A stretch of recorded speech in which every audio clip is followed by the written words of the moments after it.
Thinking Basketball Podcast. My name is Ben. Nay, I changed my mind. Today, I'm Playoff Ben. That's right. Not in any podcasting sense, is that I actually get to watch the NBA playoffs. Cody, how you doing? What an opening weekend. We're here to talk about, probably at least 3 or 4 series. I don't think we have to get into the 1/8s and things like that unless you want to celebrate the Oklahoma City Thunder getting a 71-point lead in a basketball game. But we've got some incredible series going right now. You said it. You said this could not fail to live up to the billing. You said it's impossible. You said this is so good. It will absolutely beat expectations.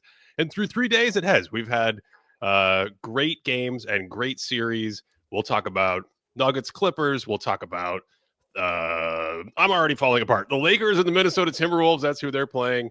The Knicks Pistons series has been wild. The Warriors and the Rockets. How you feeling?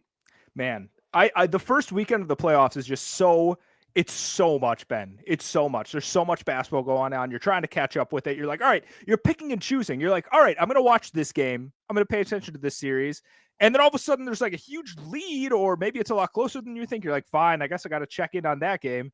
And then there's a game that's a blowout and you're like, good, I don't have to turn that on. Ben, I was hanging out, in-laws, right? Easter Sunday type of thing, brunching, one of my wife's brothers, he's like, hey, let's check in on the Thunder game. We turned on at halftime. And we're like, oh, so that's how this one is going. And I was not, I was surprised to see them like doubling them at halftime, but it also wasn't surprised at that point. Yeah. It was. Here's the subtle little thing about that. I think the Grizzlies are getting a lot of shade. They had the coaching change at the end of the year. We've got this weird dynamic at this point where you're in like the 4th or 5th year of the Jaren Jackson Jr., Ja Morant, Desmond Bane triumvirate, and it like is good, but also what's going on there? What do we do about that? And that's all like fine and dandy, right? Mm-hmm.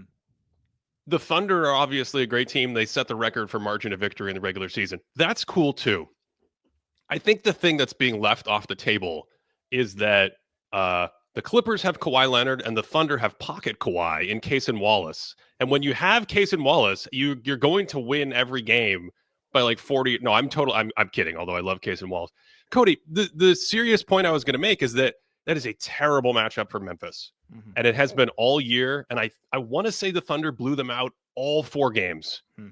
And it's just, when you look at the way the teams are built, their strengths, style makes fights, you have a team that is an elite championship contending team against a team in a vulnerable position, and they're a terrible matchup. And we'll see if Memphis can win a game in this series. Obviously, Oklahoma City's not going to get a 50-point lead in every game, but that was my biggest takeaway, which is just like, I've seen this movie before, only now it's ramped up to 11. Because the Thunder had the week off and they're ready to go and they're healthy in the playoffs, and they weren't even like healthy all year, and they were still blowing out teams like Memphis. Are you checking? Was it 4 blowouts against Memphis? I'm pulling it up right now. Yeah. So the first game they played, it looks like it was a 24-point win. Yeah. For the Thunder. Second game, it was close. It was 13-point win. In their third game, it was a 17-point win for the Thunder. And in their fourth matchup of the regular season, it was a 21-point win. So none of them were within single digits. Not a single one of them. Yeah. So that's it. We've checked our box. Thunder, Grizzlies. We've checked that discussion. Next series. I have one bit of analysis based on the actual of like 30 seconds of gameplay I watched of that game. And that was, I saw them dump it down to Jaren Jackson. I think it was Jaren Jackson. Like I said, it was like 30 seconds of gameplay I watched. And J-Dub was switched on to him. And I was like, oh, let's see how this goes. And Jaren tries to put the moves on, and J-Dub just gets like the straight up block. Just goes up and like, it's not a help side block. It's literally, I am defending their big man and I'm going to swat you away. And I'm like, yes, we were all correct that the Thinkies, when we put J-Dub up on a pedestal, we were vindicated. Obviously, we didn't need to be vindicated. Everyone knows he's great, but he's going to show up and be special these playoffs. You mark my words, Ben. I love that you were watching just to check in on Thinkies work, even though the Thinkies are already over. It's like the Thinkies never end around here. They're a year-round sort of journey. We might as well start with Denver and the Clippers, right? Because it was the most recent game of sort of the huge games going on. Game 1 was wild. Mm-hmm. Game 1, it looked to me like the Clippers had an advantage. They're playing on the road. And I just thought dictating matchups, where they wanted to go, James Harden pick and roll, Kawhi Leonard pick and roll. We talked about some of the talent disparity going into that series. And then I still don't really know how, even though we've broken down some of the film, like the Nuggets won the basketball game. Russell Westbrook is like making threes in the corner. The Nuggets won the basketball game. Michael Porter Jr. was basically benched for the entire fourth quarter. Adelman rode with that. Now you got me in my head about Coach David Adelman. I was going to say Adelman, son of Adelman. The son of Adelman. son of Adelman. Yeah. And they won that game. And then I thought, Cody, the Nuggets came out and were much sharper. Mm-hmm. They played a better game too, offensively and defensively. There's some nits to pick offensively, but you got to give the Clippers credit there. They disrupted Nikola Jokic, I thought, fairly well, especially down the stretch of that game. But like defensively, they were way more buttoned up. And then the Clippers win that basketball game. Both of these games going right down to the wire. And oh, by the way, someone activated Kawhi Leonard. Okay, there's a lot of avenues to start here. Let me start here, just because I was trying to think about this, and this is a weird angle I was trying to think of that maybe no other podcast would bring up. Do you think that what we're seeing Russell Westbrook do, is this an actual change of the way that he's playing basketball from his like MVP days, or is it just the same Russell Westbrook in like a scaled down role, or do you think he's fundamentally playing a little bit different from before? Like, is this a significant role change for him? Well, we had a video during the season for our members, patreon.com/thinkingbasketball, or if you just want the video only content, you can get that on YouTube as a member, about this synergy between Westbrook and Jokic. And if you look at the minutes when Westbrook's out there and kind of like playing maybe more of an old school Russell Westbrook point guard role, it obviously doesn't look very good. It's been bumpy for a number of years as he's gotten older and as his jump shot has really fallen off and things like, and as the league has evolved, MVP Westbrook was almost 10 years ago at this point. So in that sense, Cody, I think it's a little different. Mm-hmm. Like, I understand why you're coming at it from that perspective, but there's a synergy with Jokic. He plays off Jokic. They use him a little differently because of Jamal Murray, because of Jokic, because of the ecosystem there. And then even like defensively, he's always been kind of this feast or famine defender, right? Lots of incredible athletic plays that he can give you in a playoff series. And he's certainly done that in Denver. But I feel like the way they're like, who was the first substitution for? Maybe I can't remember game 2, but in game 1, it's Michael Porter Jr. Mm-hmm. So you have the Nuggets starting lineup, and they're like, okay, instead of this very tall 6'11" person, we're going to bring Russell Westbrook in, and maybe Russell Westbrook will guard like a big player, and maybe Russell Westbrook will hang out in the dunker spot and in the paint when we're running our offense. So it is a little bit different in that sense. Do you buy that? Yeah. I do buy that, because I was trying to think of like historically when we're thinking about MVPs, right? Like guys that literally won MVPs.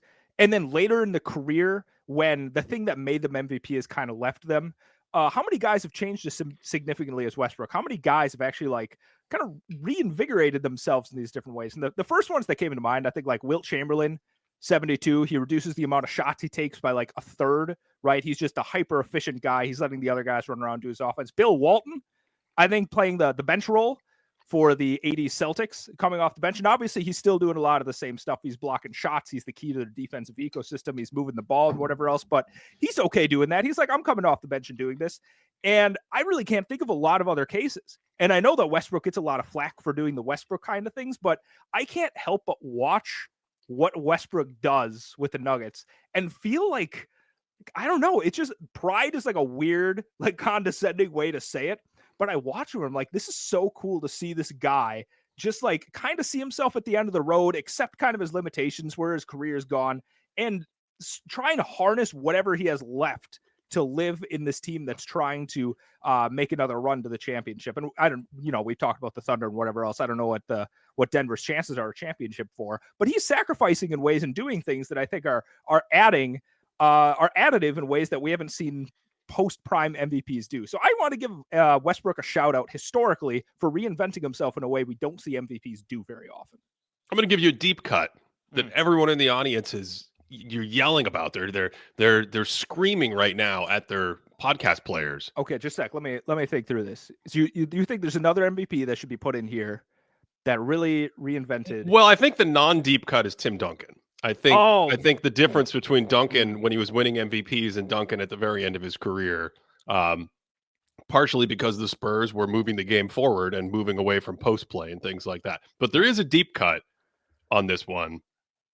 oh Wow. You want me to say it? Off the top of my head, you're gonna have to say it. I don't want everyone to just sit here and watch. Bob McAdoo, MVP in 1975, I want to say. And then his role as a 6-man on the Lakers. Now, could you argue that it was like a scaled down version of the same thing? Maybe, but it feels like it's kind of like Walton. It feels like he took a different role. But yeah, it's very rare. Yeah, it's very rare for that to happen. I think that Duncan shout out's really good because I don't know historically if people give him credit when the beautiful game Spurs came, which how much of his post isolation game he sacrificed and kind of lost a lot of weight, got himself into better cardio shape, moving the ball a little bit more, much better passer at that point in his career than maybe his MVP days. So that's a really good shout out there.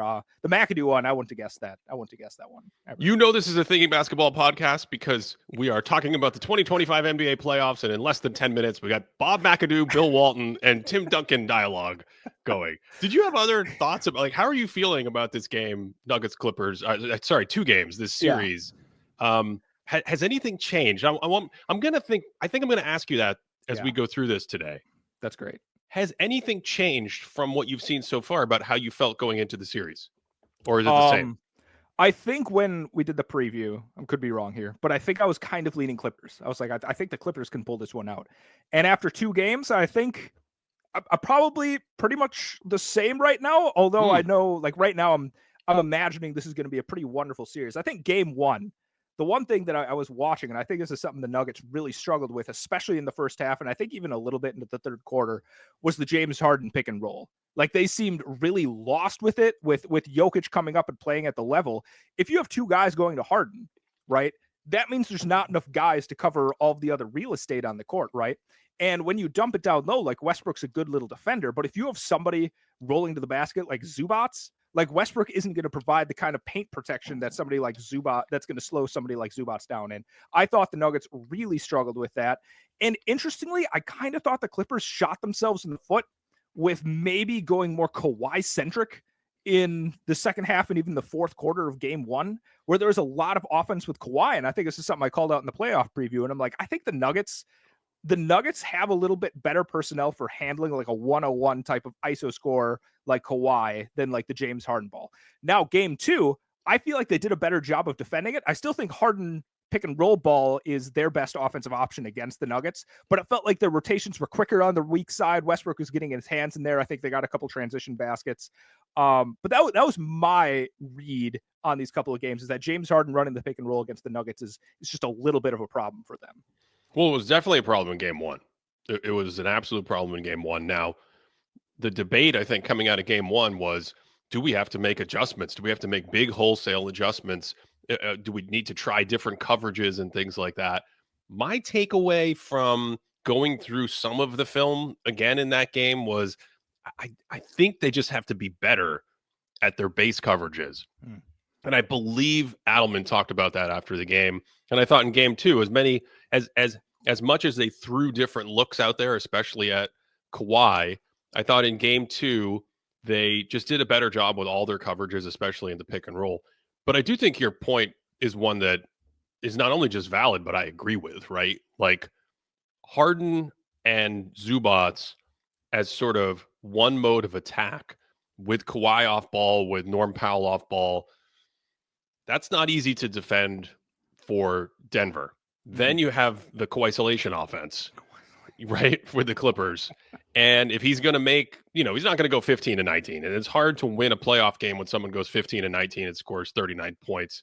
Just historically, I don't know the model off the top of my head or the numbers from the last few years, but a while back in another life, I ran the odds of winning a playoff game when you have a certain scoring threshold combined with a certain efficiency threshold. So like, it doesn't even care who the opponent is.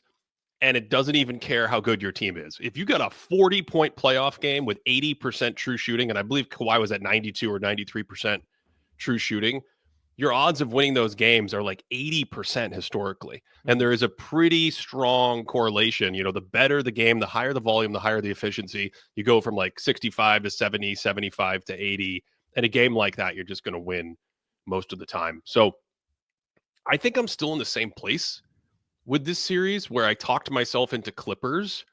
I'm not sure if I like the Clippers a little more than you. I think you and I are in the same space. Mm-hmm. And coming out of the first game, I was feeling like maybe I like the Clippers a touch more, but Denver won the game. And like, this is where the series is when you have like Jokic and I didn't love how Murray looked in game one. And then apparently he was a little under the weather in game two. And I thought he looked way better in game two. And I'm like, what? I'm like, what's going on? And then the Nuggets lose game two. So this just has like 6 or 7 game series written all over it. And I still kind of am feeling good if I'm the Clippers coming back to the Intuit Dome, the home of no jumbotrons, where all arenas should be in the future. Did we talk about this on a pod, or was this an off pod topic? I thought I had a rant on the pod once, but it's all blurring together. Yeah. I think so too. Yeah. What people don't realize is you and I only ever interact on the podcast. I barely even remember your name. This is the only time we see each other. I just show up, I get a link, and I'm like, all right, I guess I'm going to pop in and talk about basketball for an hour. I don't even know when. It just happens to be the same time every week. It could be Thursday at midnight for all I know, but that never actually happens. I actually thought I don't know if I've seen the look before. This is way afield of actual analysis. I really liked the like big long sleeved look from Jamal Murray. Like, I thought that looked like a comfy baller look. And I'm like, I think more guys should kind of go with that sometimes. Like, oh, look at him. He's wearing the long sleeves because he's sick. I'm like, is that a thing that you do when you're sick? But I don't know. I kind of liked the look. You couldn't do that back in the day. You could not. Now, I realize the irony here. Someone in the audience is talking about how we sound like old men developing dementia sometimes on the podcast. And then my immediate next sentence was, back in the day, you couldn't wear long sleeves when you went out. Like a real hooper couldn't go out there and wear long sleeves. Anyway, we got to get back on task. Do you have anything else about this series to say? Any other observations or anything like that? I almost jokingly brought up Ben Simmons quite a bit in the playoff preview, and he's getting some minutes. There's one play. This was the moment. I was like, I wonder if this is going to be the dam breaking that's going to unload it all. But he set a screen and he rolled in game 2, and they pocket passed it to him, and he finished a layup in traffic. It was Kawhi. Yeah. Wait a second. Kawhi made that little pocket pass. The Nuggets threw a ton of coverages at Kawhi.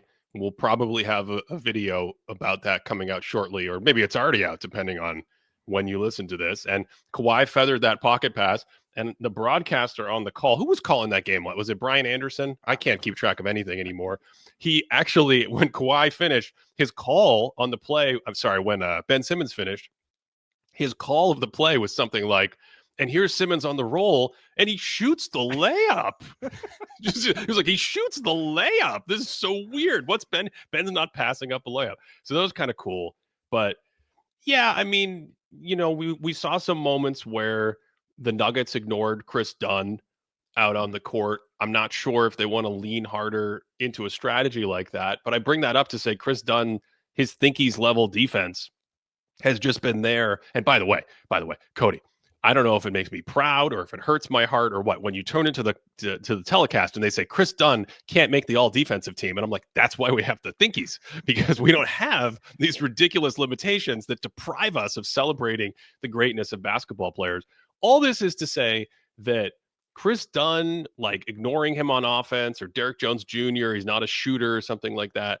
Otherwise, the Clippers guys, Zubats, Harden, Leonard, Powell, Batum had really big moments in game 1, right? Mm-hmm. And then and Derek Jones Jr., you add that in, this series is so high level that I think Bogdan Bogdanovic, the weaknesses in his game, strength, defense, you know, all the playoff stuff we talk about, he's kind of at the bottom of the barrel for the Clippers, but the rest of that rotation looks really good. This is high level stuff in the first round, man. This is really good. No, this is an awesome series. We knew it would be an awesome series. I think we both said this is probably either number 1 or number 2 for our series to look forward to. But listen, I know we have enough like gimmicks that we do throughout the season, but a gimmick that I just thought of, I don't know who it's going to be named after, but it's like the old guy all-stars, right?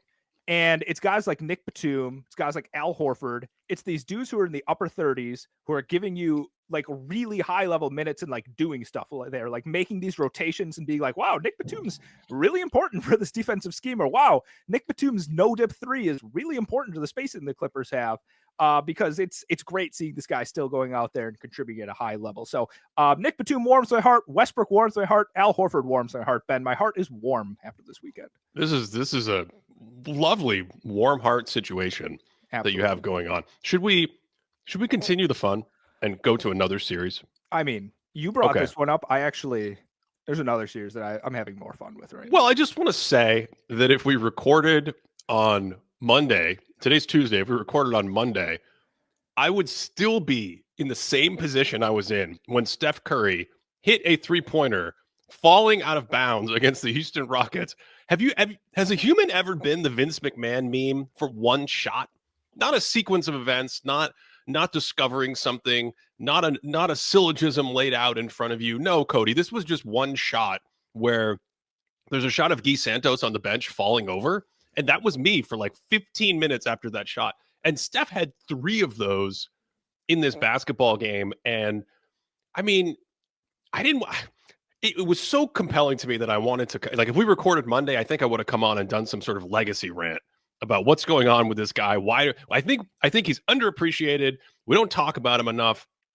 I'm switching all playoff content on Thinking Basketball from now on is going to be about Steph Curry's playoff games because he's 37 years old. He's still insanely good. This is still going to probably be looked at as his extended prime historically. And everyone in basketball just seems to kind of take him for granted. It's wild. I lost track after a while.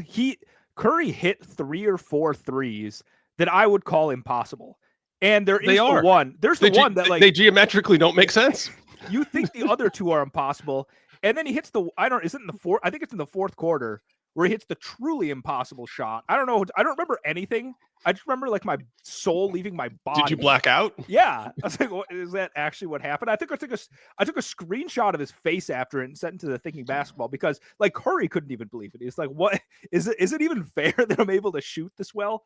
The man is unbelievable. And that's part of my analysis for this game is like, the Warriors jumped out. The Rockets scored like, 5 points or something in the first half. You're like, oh, this series is entirely cooked. Rockets get back within 4. They can't make a shot. They're offensive rebounding everything. And then it kind of takes Jimmy Butler pulling out some really tough shots.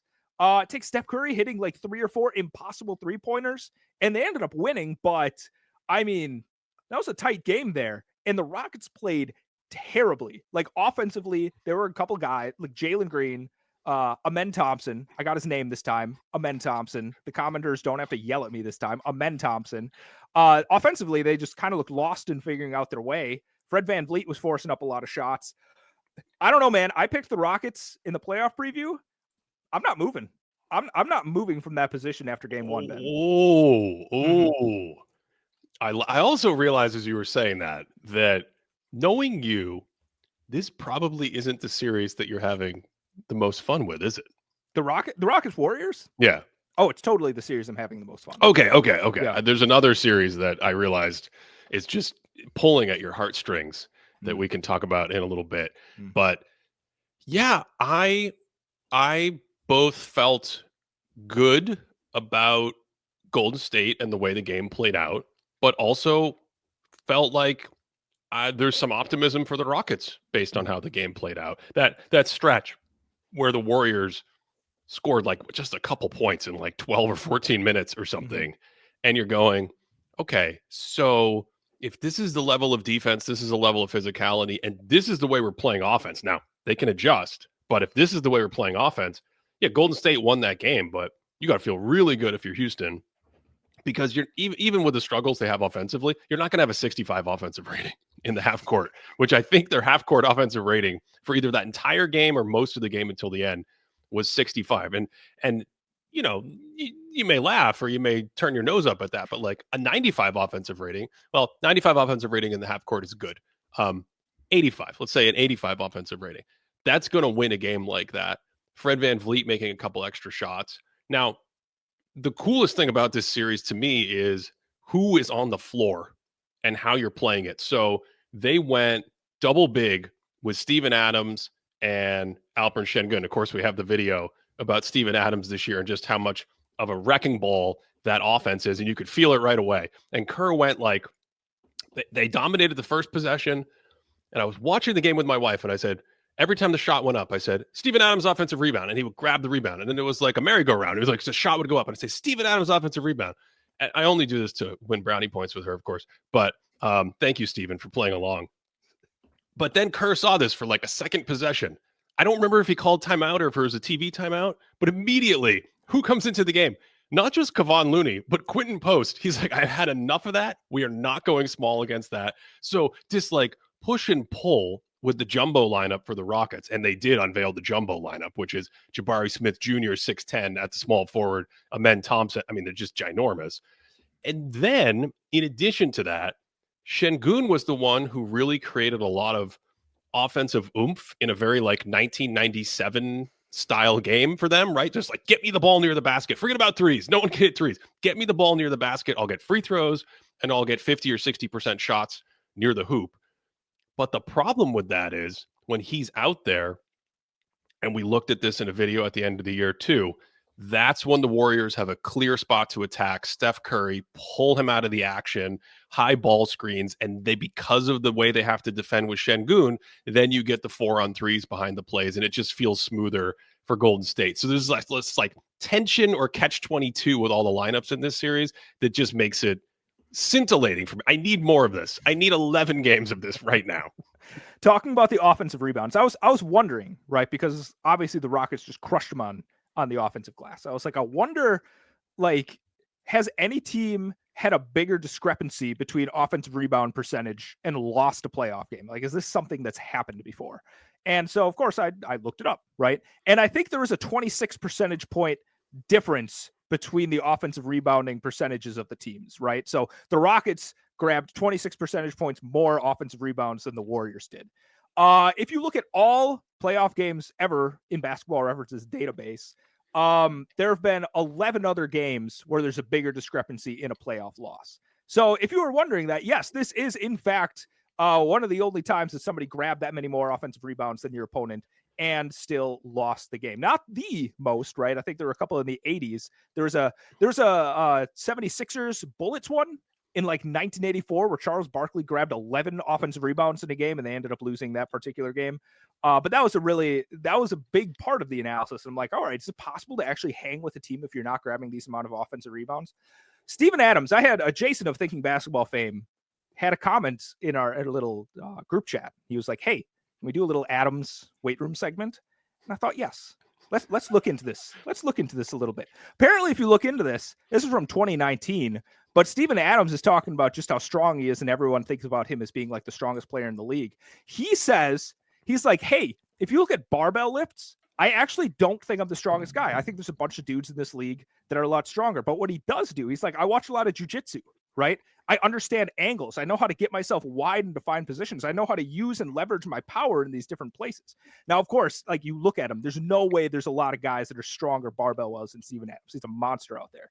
But I think that's the key, is Steven Adams is just a master. And he's always been a master at this, a master of knowing where to nudge his body, where to get next to guys, where to kind of throw people off their balance with his own size and physicality and whatnot. So that's my weight room corner for Steven Adams. That is amazing. I'm just going to say it. That is the best weight room corner we've ever done. That is absolutely incredible. I think it's the only one that actually added analysis instead of just like talking about Jason Tatum's lats or Drew Holiday's Bulgarian split squat. Yep. Could you imagine doing judo and grappling with Steven Adams? That would be like wrestling with a bear. I know. Apparently he said he's not allowed to do it because of injury risk. So he does it sparingly, but he just likes watching it and he studies the way that they do it. So this is one of those cross sport things where it's like, you never think that like, hey, my interest in jujitsu is actually going to help me grab some rebounds, but you never know where you're going to grab inspiration, Ben. I think a lot, I mean, this is a whole separate podcast, but I think a lot of the cross sport stuff help. I mean, Jokic with water polo, Steve Nash with soccer, hockey, there's all kinds of things that I think can translate and kind of add to your perspective, creating extra dimensionality in your game because you have experienced somewhere else. As an aside, I mean, we were doing gym corner, so I'll stay here. Roy Jones Jr., the legendary boxer. Cody's looking at me like he doesn't even know what boxing is. This is they put gloves and they punch each other in the head. It's a barbaric sport. It's very old. It's from the olden days. Roy Jones Jr. said he used to like study animals and go around and study the way animals moved. And he would try to mimic them, you know, a snake in the wild, or because they all have different skeletal systems and nervous systems and et cetera, et cetera. So I think there's a ton of a crossover. We did not think we'd be talking about this today, did we? If you told me Joe Mazzulla had that quote, I would 100% believe you. Cody, this is a Joe Mazzulla quote. Yeah, that's exactly how we're on track. Can I ask you a strategic thing about this game? Because I'm wondering this. What if you're the Rockets? What's actually the best way to defend Steph Curry? Because something that they do, I feel like right now I'm Steve Nash, like explaining one of the plays that they're going to talk about. But something that they like to do, you like top lock Steph Curry. It's like he's going to come off a pin down and you try and stop him from doing that because you don't want him to get a catch and shoot three. But when you do that, Steph Curry is so good at cutting, and Draymond and Butler especially are so good at finding cutters that you're basically giving up a layup. Like there were multiple times where, you know, they're top locking Curry, and then Curry's waiting for Şengün. He's like, all right, I see Şengün. He's guarding the guy in the weak corner. So as soon as he kind of walks over there, I'm going to dart to the basket. No one can recover to me quickly enough. Bang, you get a layup. And I'm just watching that. I'm like, what are you supposed to do? Like, what are you actually supposed to do with a guy like Steph Curry? Is that the question? Well, how do you stop Steph Curry? I don't think anyone has the answer. Like, should the Rockets do anything different, or should they just be like, I don't know, just keep doing what we're doing? Well, I think what they're doing is certainly fine. They're a great defensive team. I said earlier, the dynamic when they bring someone like Şengün in, they have a clear vulnerability to attack, and that vulnerability comes from this skill that Steph Curry has developed. He's creating so much space in this series. It's really fascinating because we got playoff Jimmy, and that's its whole entertaining thing to watch. All of a sudden, him activating and just making plays and taking shots that he doesn't take for 6 months in the regular season. But he's not a great shooter, right?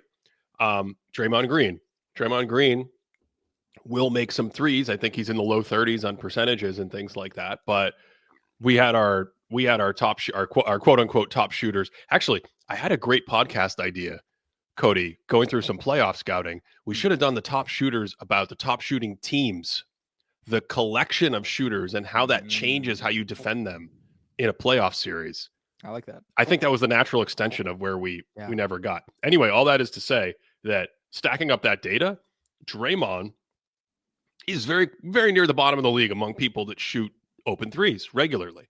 So you have those two guys out there, and they're the brain trust of the system. They're just this incredible heartbeat of this offense. And I love watching these three guys work with the cutting and the slipping that you talked about and how it's going to play out. And it's just amazing. I need more of it. I need a lot more than just however many games we're going to get.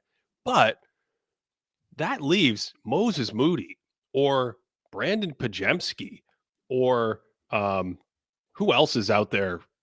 Sometimes Quentin Post.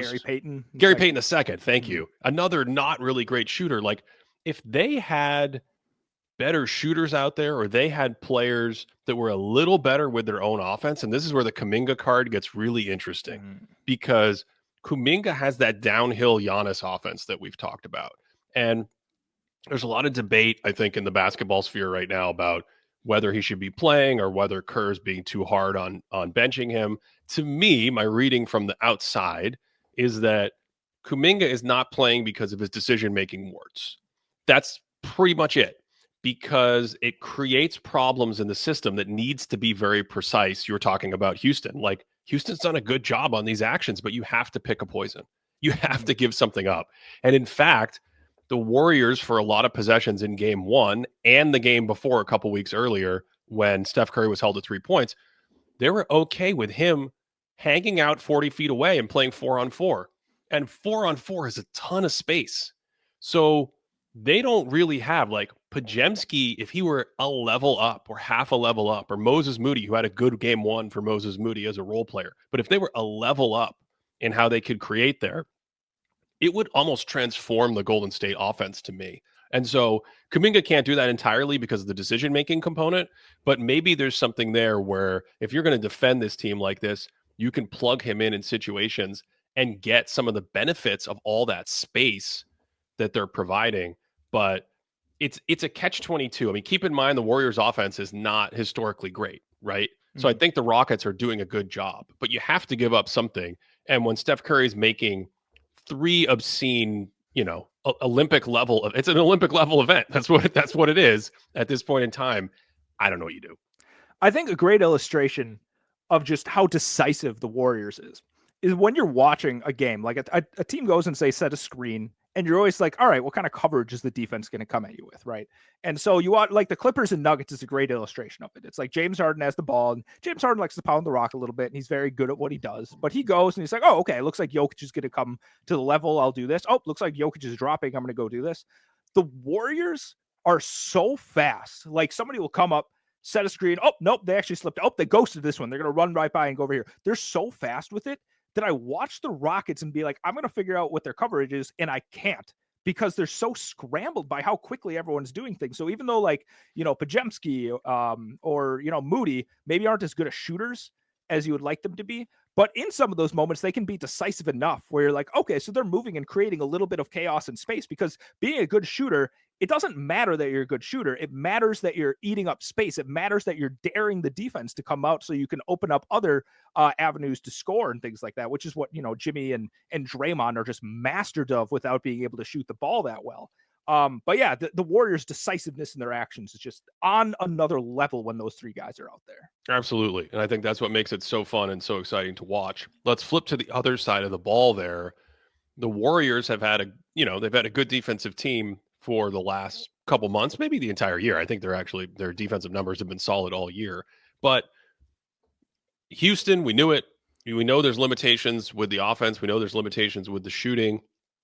I expect game 2 to look a little different.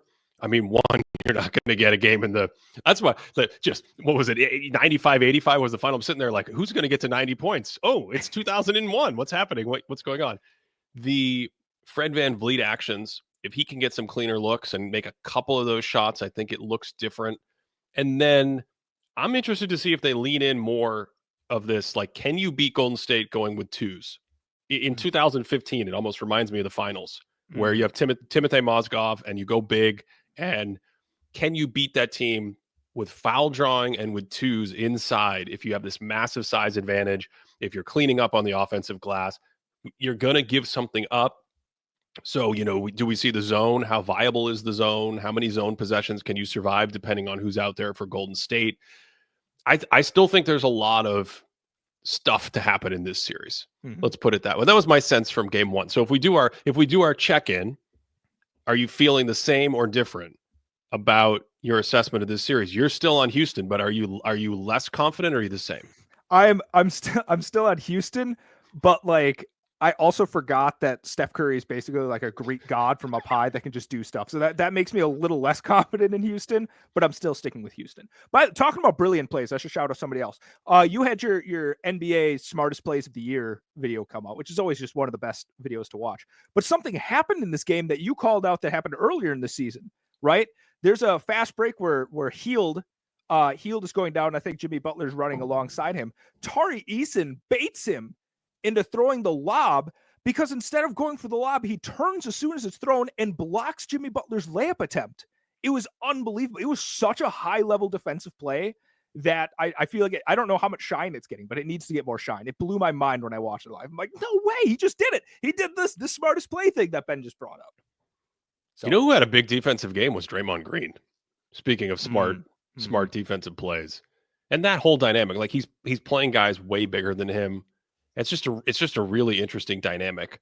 I thought we don't want to be negative about our children on this program, but Amen Thompson, first playoff game, to me, the concerns that you see with the limitations in his game right now, right out of the gate, and sticking with the Rockets offense, it's going to be interesting to see if they can find a way to get him unlocked a little bit more. I think he needs space and to get downhill and then score or play make from there.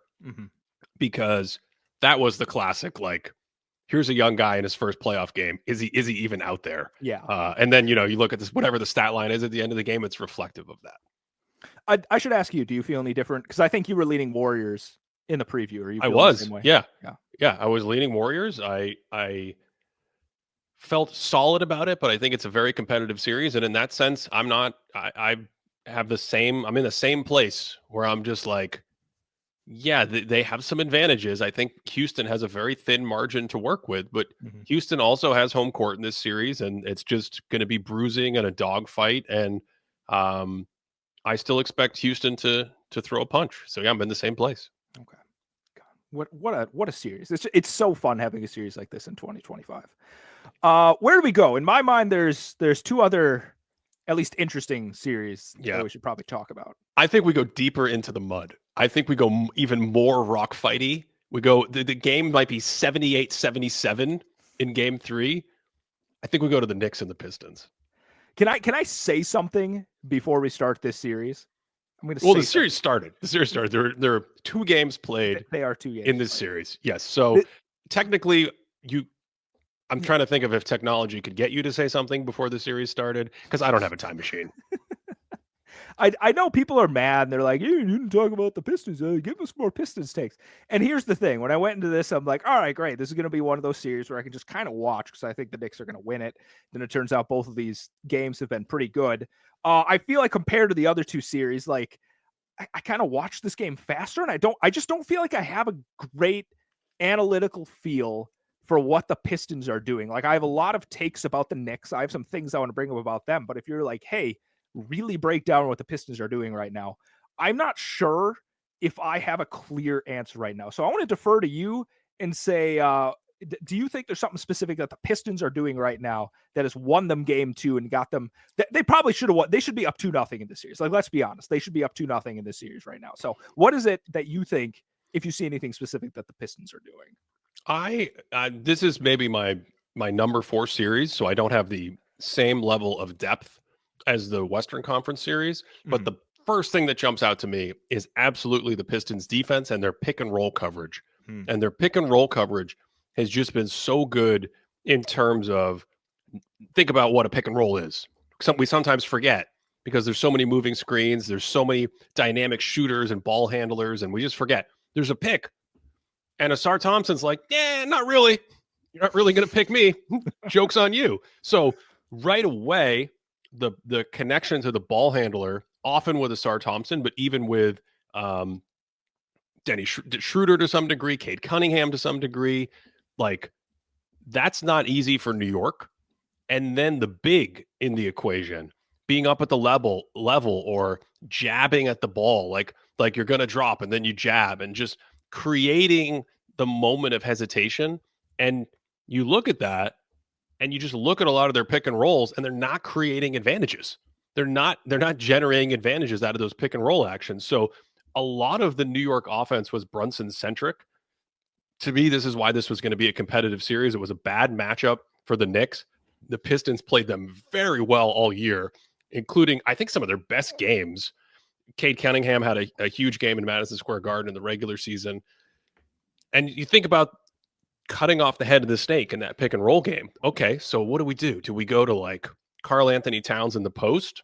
Well, Detroit's equipped with a bunch of big wings to guard Karl Anthony Towns, and that's been the kryptonite for him for a while, right? Because you take away his speed advantage and he can't really power you. He doesn't have the pure post skill to take you down there and punish you. So Cade Cunningham, Tobias Harris, Asar Thompson, on and on and on.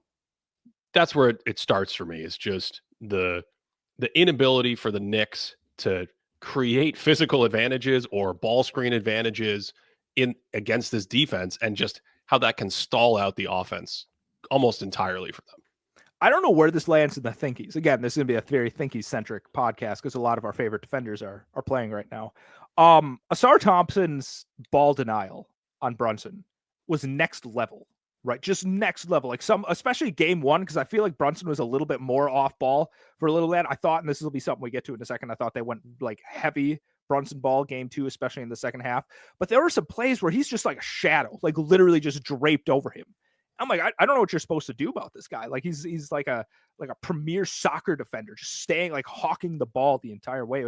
I know one reference. It's like I remember Darrelle Revis for the NFL. They would say Revis Island. Yeah. Revis Island. Yeah, I remember that reference. And it feels like the same kind of thing where it's just like he can just kind of be on you and chase you around the court, and there's just nothing you can do to shake him off. And when that happened, it didn't feel like there was like a cohesive Knicks offensive game plan. And I thought that carried over. I'm watching and I'm like, all right, so the game plan here is to take an early shot clock 3, or the game plan here is for Mikal Bridges now to take another early shot clock 3, and maybe OG is going to go in the post and take a post fade. And please, Brunson, get the ball. Please come and do something, please. And I just got really frustrated with that. I'm like, what happened to the high level Knicks offense that we've been seeing all year, and the way that they've fallen back on some of these really simplistic stuff. So I don't know. That's some of the stuff I was seeing with the Knicks. So let's go to our question of the day. Based on what you've seen, are you feeling different about this? I think you were Knicks comfortable. Is that fair? Very, very comfortable. Yeah. Very comfortable. And now? I've changed. I'm shifting. This is the best. I'm shifting pretty considerably. Yeah. I don't know if I'm ready to stare like everyone on the same internet that Taylor Swift uses and say that the Pistons are going to win the series. But if I'm the Knicks, I'm a little nervous. If I'm a Knicks fan, I'm a little nervous right now. I think I was way more Pistons heavy than most people or the public or things like that. You were, yeah. Yeah. And I thought the series would come down to the Knicks maybe having just more veterans and more players to make plays. That's how they won game 1. But it was one of those situations where I was like, oh, New York kind of has to steal game 1 probably, because it is not looking good right now. Mm-hmm. And at 1-1, with 3 of the possible remaining games in Detroit and only 2 maximum games in New York, I almost wonder if you're asking me where I am on my compass, have I shifted? I almost feel like maybe I'd say Detroit's the favorite. Oh, wow. Yeah. Oh, wow. Yeah. Because it was very close for me. And I think the Pistons are a really tough matchup for them. But based on what I've seen in the first 2 games, Brunson's got a little ankle thing. He always has a little ankle thing, but he's got a little ankle thing. I think the biggest question for me going into game 3 is, can the Knicks make an offensive adjustment that takes their shot quality and their offensive process from like a 4 to a 6? Maybe 4 is even generous. There are stretches with the Pistons defense is like a 2 or a 3. And you're just relying on the great shot making of Jalen Brunson. And that's kind of a constant. It's like Kawhi Leonard's tough shot making. It's like, okay, that's a thing. Steph Curry's 3-pointers, those are a thing. But that's my biggest question right now, because I think if the Knicks play the rest of the series at this schematic level, we don't have to get into all the nitty gritty X's and O's. But I think if there's not a change, I think Pistons being the favorite is the right sort of prognostication for the rest of the series. I think the first possession of game 2 is if you want to see like a great illustration of how active the Pistons defense is, the Knicks try and get some movement here. I don't remember exactly what the play is, but I know the play is set up where Jalen Brunson's in the far corner. He's going to get a back cut, right? And he gets a back cut. They hit him with the pass. He kicks it out. Looks like there's an open 3. They kind of swing it around. And you're like, wow, this is some beautiful basketball. Why didn't they get a shot? And you're looking around. It's like, oh, it's because the Pistons are everywhere. They just defended it so well. And they kind of ended up, I don't remember if the Knicks ended up scoring. But it was a very well defended possession after what I consider to be like one of the better looking, like aesthetically Knicks offensive plays throughout the entire game. So once they started with that, I was like, oh, this is pretty sweet. They're rolling with this right now. Now, the guy I'm also watching defensively is Jalen Duren, right? Because on one hand, he's making just unbelievable plays. Like if you go, I think there's like 9 minutes left in the 4th quarter yesterday. I don't know if I've seen, like we talked about a Wemby block from earlier in the season. There are not many higher apex blocks that I've seen than this block against Brunson's floater he has. It is, he has to be near 12 feet in the air on this block. Obviously not his head. His hand is 12 feet in the air. It's really close to being like above the top of the square. It's an unbelievable stuff. But on the other hand, like there's another play later on in that quarter where he's kind of a little too concerned about Brunson helping, and he steps up and Josh Hart kind of sneaks behind him and gets a really open layup. And so I'm like, all right, so Duren's young, right? He's got like the athleticism down. He's very strong. But as the playoffs go on, schematically as the backline defense, how is he going to be holding up against a team that's definitely going to be making some offensive adjustments? Yeah, it's one of those series that feels like It's a 1-round series. I don't look at the teams and think they're going to be able to blast through their second round competition. And I'll give you another deep cut here on the Pistons before we go on to our final series of the day. I think their scouting, to me, has looked really, really good on camera, on film. And so the way they're taking away the Knicks offense, it's like you go through what the Knicks want to do. We did a video on the Knicks offense that no one watched. And you go through what the Knicks want to do, and they've just done a great job of taking that away. And you see these little moments of communication where it's like, Paul Reed, here's the play, you go up here. And then Paul Reed goes up to the level and blows up the play and forces a turnover for Jalen Brunson. Or another one is, it's subtle, but I think it was a 4-point game with 9 or 10 seconds left at the end of game 2.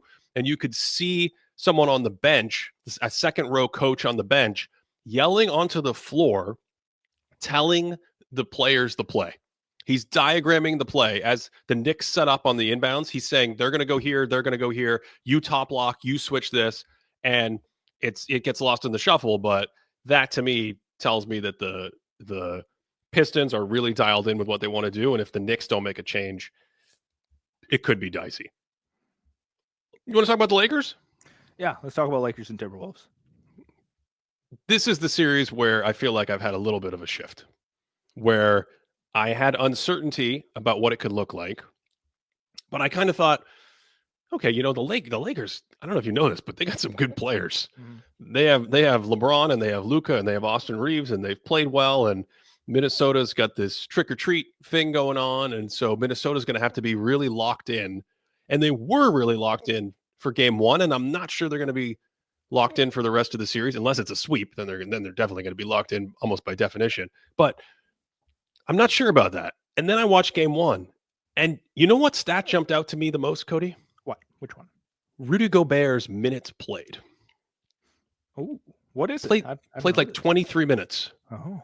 Naz Reid played 31 minutes. Julius Randle, maybe the best game I've ever seen him play, played 34 minutes. Chris Finch is like, we're just doing it.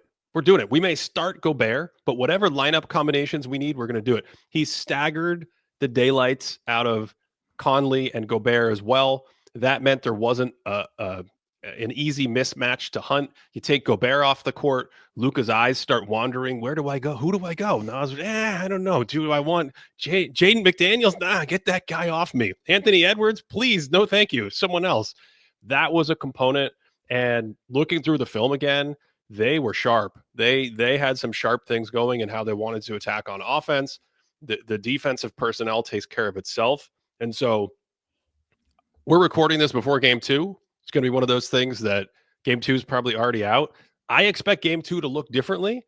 The Lakers have a lot of high IQ players on their side of the ball, but man, that really evened up the series in my mind, where I'm like, okay, 1, Minnesota's got 1 game on the board, but 2, they're doing the things that I kind of feel like they have to do, and creating some of the matchup issues for the Lakers that the Lakers might not have against other teams. So here we go with the Wolves. So you started leaning Lakers, right? And now, like, what you're saying that I had uncertainty about how it could potentially look, but I had a nice, healthy Lakers lean. Okay. Let's put it that. It wasn't like 50-50 and I'm leaning Lakers. It was like this series could go a lot of different ways, but I think more of the ways it goes leads to the Lakers ultimately prevailing.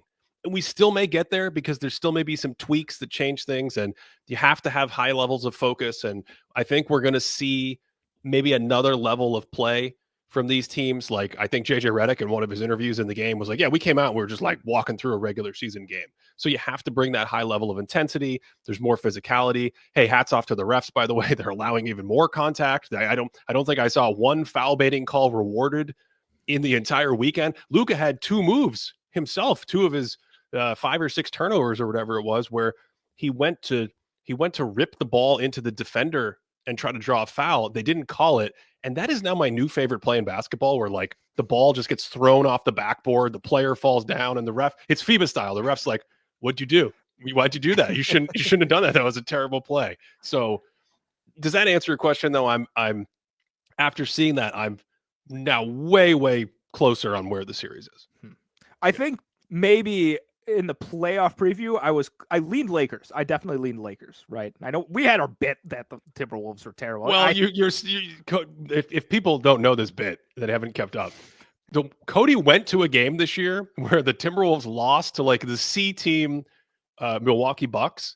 Yeah. And then I think the next time you turned on the Timberwolves, they couldn't score against a zone for like 18 minutes in a row. So you are literally hitting the lowlights. It's like a comedic reel you have going with the Timberwolves. Is that right? Am I leaving anything out of that story? That's a great way to say it, because I leaned Lakers a little bit in a very competitive series. I don't know if I've budged, Ben.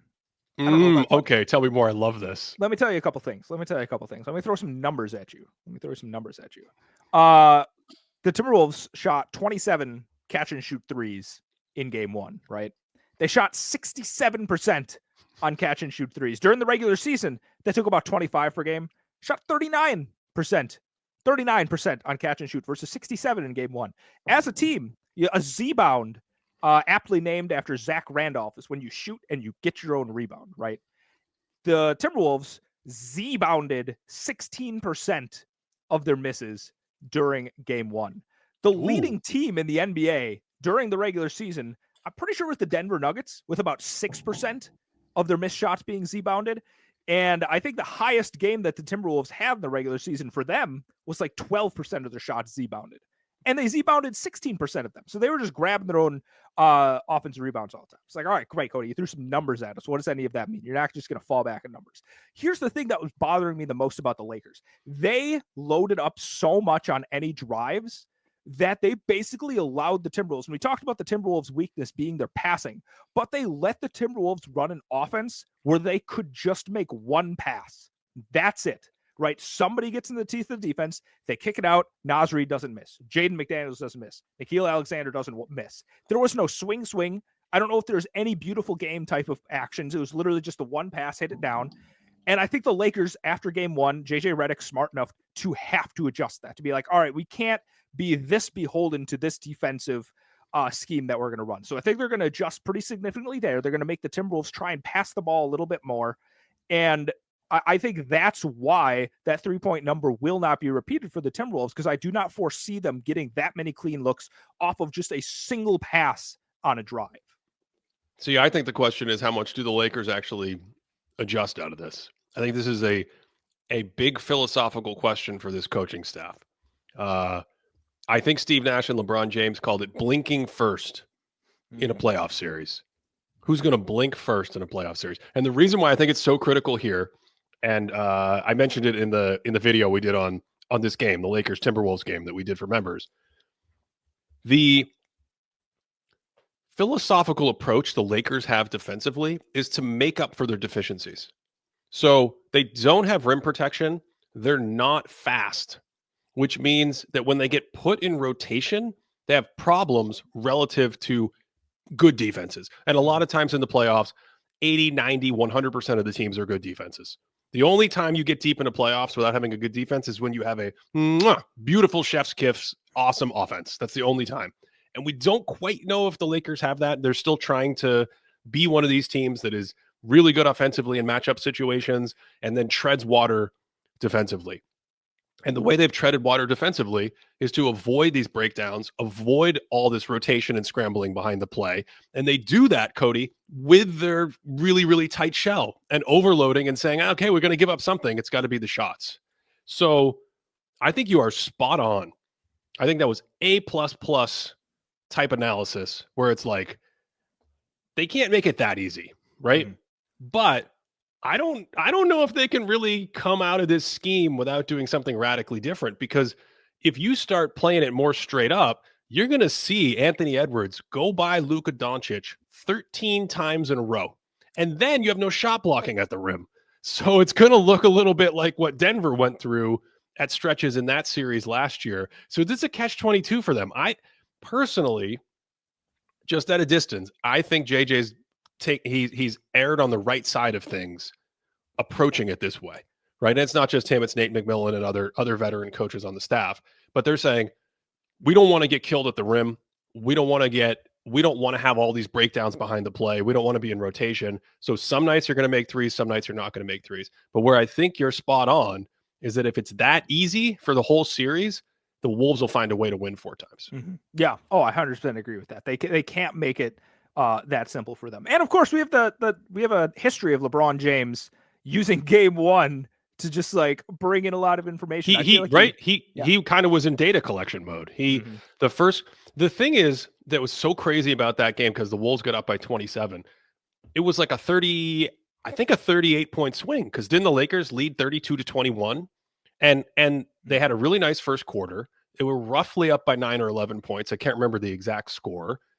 And my thought was like, oh yeah, I'm not seeing anything from Minnesota that's making me feel good about them, because Luka gets to hunt Gobert, which he did a ton. Remember, Luka came out, he was just like, woohoo, I'm back in the Western Conference playoffs against Rudy Gobert. He was like, who's the Mario? Toad, the Mario Kart character, who you played Mario Kart. You know. I know yeah. Mario Kart.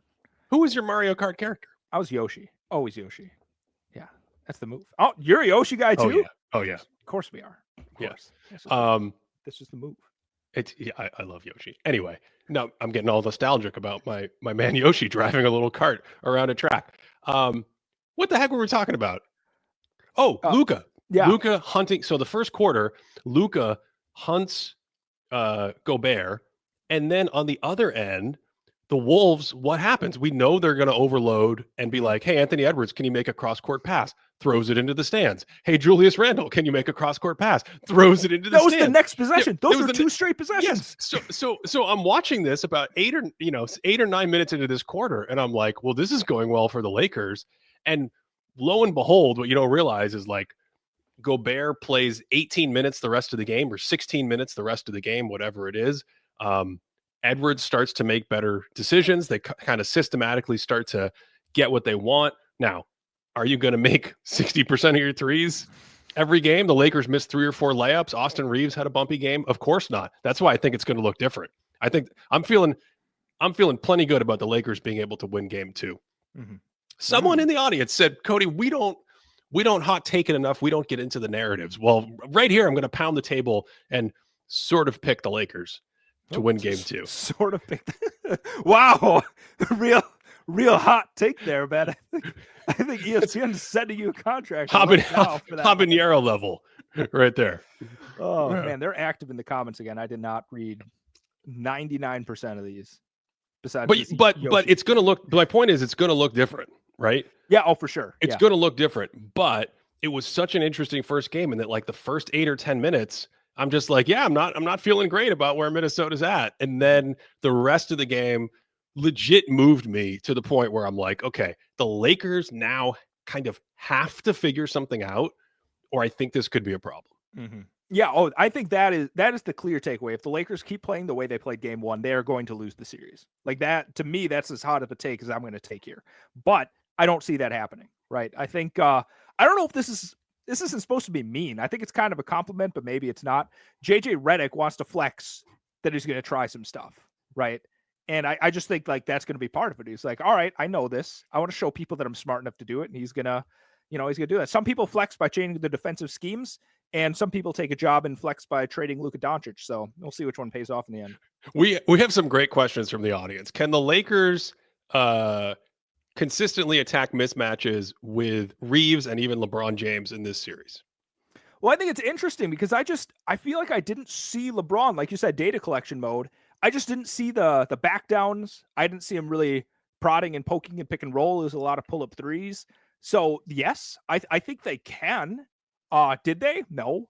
And I'm not sure why. So I don't know if game 1 was a fact of like they can't, as much as like I'm not sure what the explainable reason is for them not actually doing it. HCS Winchester wants to know, will there not be rookie Nembhard admiration in this podcast? Did you, Ben, ask me if my opinion has changed about that series?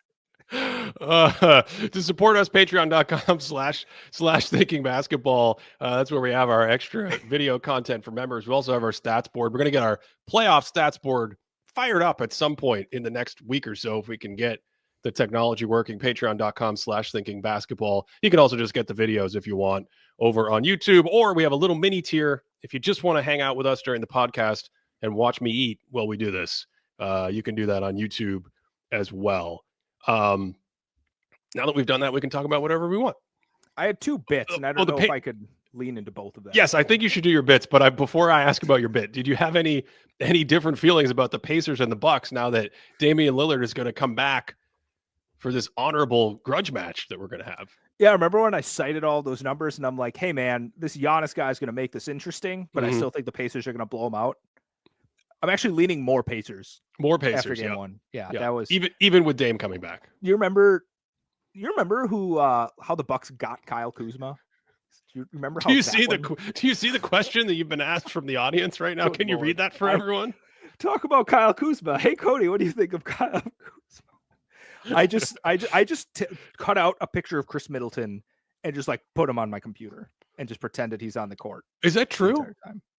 Yeah, he's just sitting there. He's just right there in the corner. I'm like, please just come back and do something for us. I love that. So if we're actually talking about the Pacers, so Giannis is the best player in the series. I'll still hold that firm. Is this your bit? This is one of them. Okay. The other one might be too mean, but we'll see if we get to it. Giannis is the number 1 guy. Tell me when to stop before we get to Brook Lopez in the player rankings in this series. All right, so we have Giannis 1. Tyrese Haliburton, Pascal Siakam, Andrew Nembhard, Miles Turner, TJ McConnell? I don't know if TJ McConnell's the next best Pacer, is he? I actually don't know. Who would you say after those guys? I wouldn't say it's Mathurin. I wouldn't say it's Toppin. Yeah, maybe that's right. Maybe that's the right spot. McConnell. Yeah. Yeah. Okay. Yeah. And then I think it's the rest of the Pacers roster before we get to the third. No, I was going to say, I think I can make arguments for other Pacers over TJ there. I think that's where Brook Lopez goes. Mm-hmm. Yeah. Yeah, 100%. And then I don't think anyone on like Kevin Porter Jr. was super important for the Bucks, but like the Pacers just have Kevin Porter Jr. and he's named Ben Mathurin. So I mean they don't play the same. He doesn't have the creation abilities that KPJ has. He doesn't have the passing, but it's man, I don't know. This is depressing. Who's the next Buck? Is it AJ Green? Wow. Yeah, or Bobby Portis? Is Bobby Portis playing? Is he still suspended? No, he was playing. He's playing. Did I make that up? Bobby Portis is totally playing. He's like gaslighting me like right now. I can't. No, I have no idea. Yeah, no, he definitely played. He didn't play well, but nobody did, so that doesn't mean anything. Because it's interesting. If the next best player is AJ Green, then I think you have to get pretty deep into the Pacers roster. Yeah. Yeah. It's pretty dark out there. I don't know. How do you feel about Gary Trent Jr. though? Like he's interesting. I think I like AJ Green. Yeah. Man, it's rough out here. All right. Do you have another bit? We're over time today. We got to get out of here. We just had to bring up one more historical guy. You brought up Nate McMillan. Yeah. Well, he's Lakers assistant coach. He's 60 years old right now. Do you think you could actually improve the Lakers defense if you threw him out there? What? Does Jackson Hayes? I think Jackson Hayes might need to play more. What do you think? How many minutes did he get? Well, is he matched up with Gobert, or I think he played like 8 minutes. Are they matching him with Gobert though? Like at all, or is he going against the Reed lineup? Because I'd be interested to see how he is against like the stretched out lineups that the Wolves have been doing. Yeah, I don't know. That's a good question. I said it earlier, but just like hats off to Chris Finch for just, if not, this is what I wanted at the end of the year. I wanted Naz Reid and Julius Randle and these guys. Just throw those guys out there. They are. You remember when the Raptors used to do like the Project 6ix9ine thing? Oh yeah. The Wolves feel like that. They just feel like a pack of wild animals who are 6'4" to 6'9", and you're just and they're not great shooters, but they have games where they catch fire. Nickeil Alexander-Walker, Jaden McDaniels said like 25 points in game 1. So I kind of feel like they need Jackson Hayes.